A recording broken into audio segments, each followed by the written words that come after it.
I don't know. Tim Walz is out there talking again. Did he say he could fight any Trump supporter? Yeah, he says he kicked their and they're scared of him because he could fix a truck. Like they were threatened by his masculinity. I know how to fix a truck. So he said, like, do you? I bet you don't. The lady doth protest too much. I bet you don't. I fear. I bet if I bring a broken truck to you and a bag of tools, you're You were saying that men he worked with in the National Guard in Nebraska went to the FBI because they believed he had given classified military secrets to the Chinese government? They suspect that he did. Suspected to the point that he went to the FBI. And then China started producing almost a carbon copy of this military tank a couple of years later. Come on.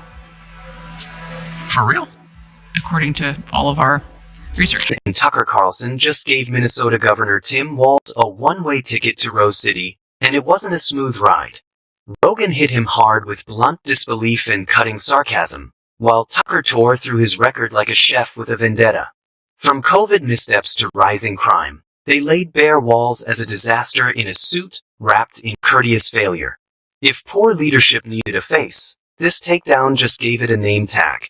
There's video of Tim Walz doing the exact same thing. Right.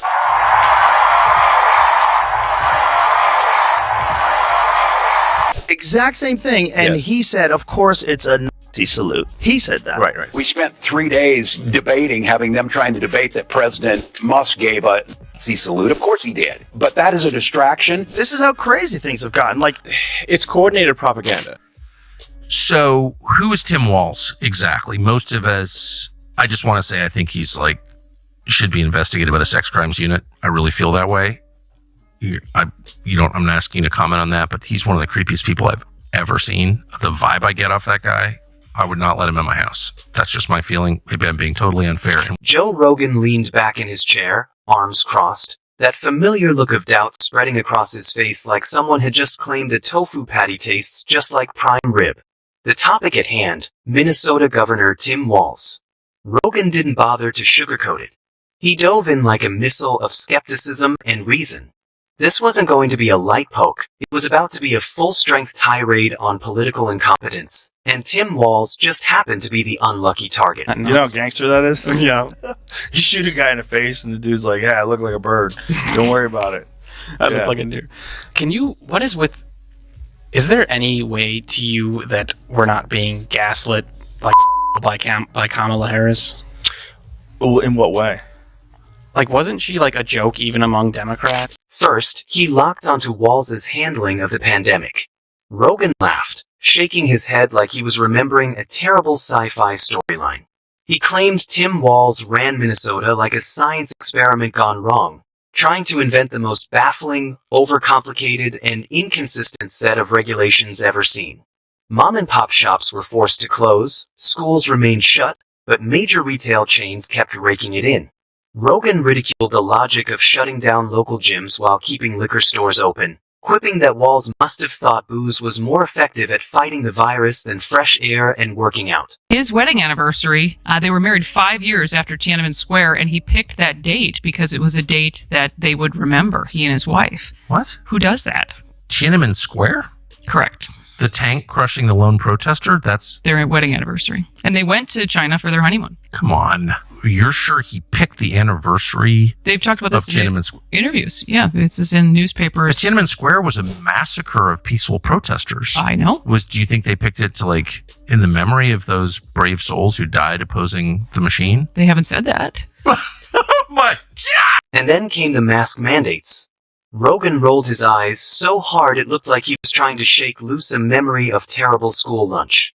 He painted Walz as the guy flipping through a pandemic playbook written by Twitter warriors and out-of-touch bureaucrats who hadn't seen daylight since the early 2000s.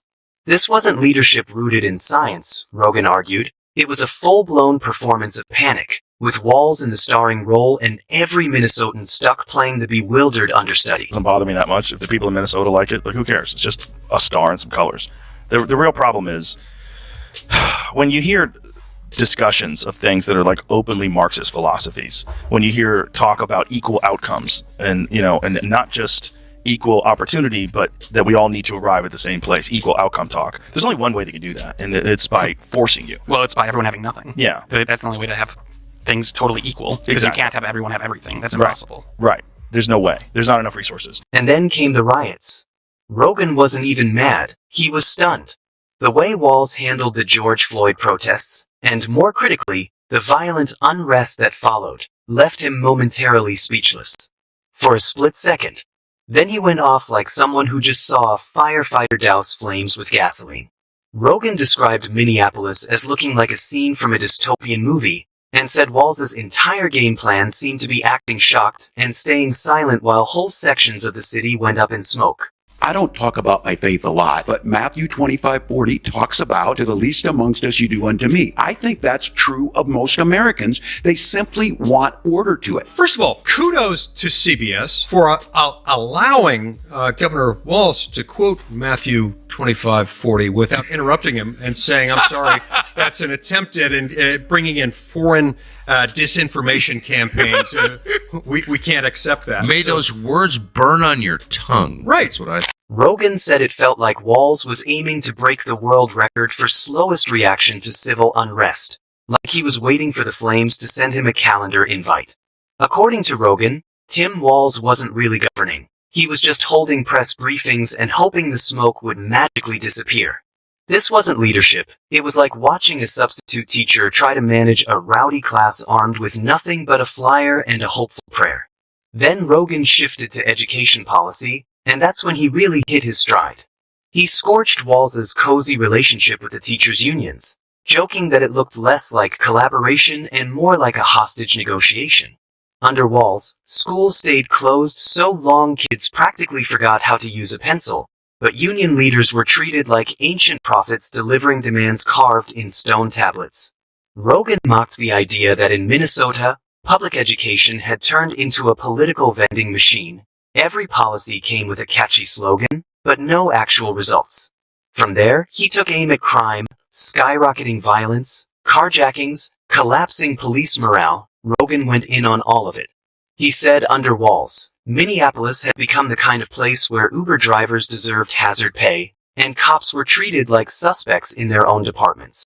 He painted a picture of Walz calmly sitting in his office, sipping coffee from a mug that said, "Please don't blame me," while neighborhoods unraveled and people locked their doors before lunchtime. If someone is going to inherit your soul, they don't want it bogged down with bad habits. Right. Yeah, well, they don't want it to be evil. They Right. want it to have negative energy attached to it and the karma of killing a bunch of people. Right. Like, who wants Dick Cheney's soul? You know? The alien's like, you could have that, dude. Remember when he shot someone and then the guy apologized Yeah. to him? Isn't that nuts? You know how gangster that is? Yeah. You shoot a guy in the face and the dude's like, yeah, I look like a bird. Don't worry about it. I look Yeah. like a deer. Is there any way to you that we're not being gaslit like to hell by Kamala Harris? Well, in what way? Then, like a seasoned stand-up comic with a brutal streak, Rogan turned his focus to Walz's public persona.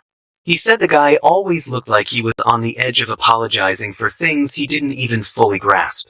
His tone, his posture, it didn't radiate leadership. It was the political version of a shrug wearing a necktie. Rogan quipped that Walz looked like a corporate middle manager forced to give a PowerPoint on emergency response while the office was already engulfed in flames. Then came Tucker Carlson. And if Rogan brought the sarcasm, Tucker brought the scalpel. He didn't raise his voice, didn't even blink. He calmly tore into Tim Walz with that cold grin that says, "You don't realize it yet, but I'm about to unravel everything you stand for." Tucker began with a single word: weak. He called Walz the poster child for what happens when political ideology overrides real-world responsibility. According to Tucker, Walz wasn't leading Minnesota. He was tiptoeing around emotions, too scared to offend anyone, paralyzed by confrontation, and hooked on empty catchphrases. He described Walz as someone who mistook hesitation for compassion, a man who believed dragging his feet somehow made him noble. I think it's fake. All of it. Well, that Walz guy, I mean, I don't want to be too unfair because I don't know him and I don't have any hard evidence. He's a weirdo. That guy's weird. He seems very I'm strange, sorry. yes. There's something not right about that guy's personal life. So I hope I'm wrong because I don't want people like that with power. But most people I know with power in Washington have personal lives that would not withstand scrutiny. Then Tucker shifted to Walz's response to the George Floyd tragedy. not from a place of sympathy, but the glaring absence of real leadership.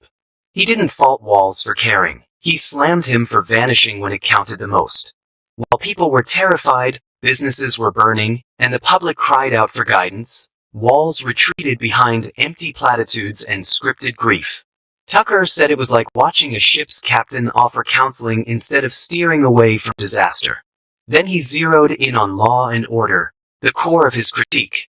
Minnesota had turned into a laboratory for soft-on-crime experiments, and Walz was the lead scientist. Tucker painted a picture of a governor letting radical activists dictate public safety while everyday citizens bore the fallout. Crime, Tucker argued, wasn't just numbers on a chart.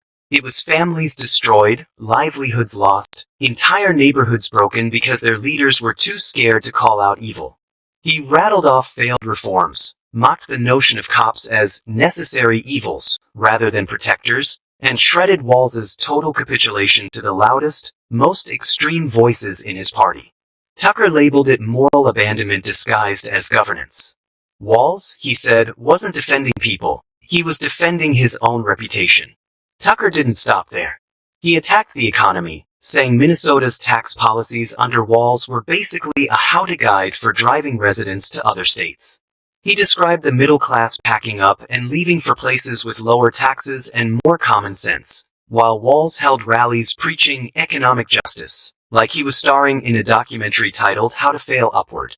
The exodus of businesses, the choking regulations, the deteriorating infrastructure, all unfolding under Walz's supposedly progressive agenda.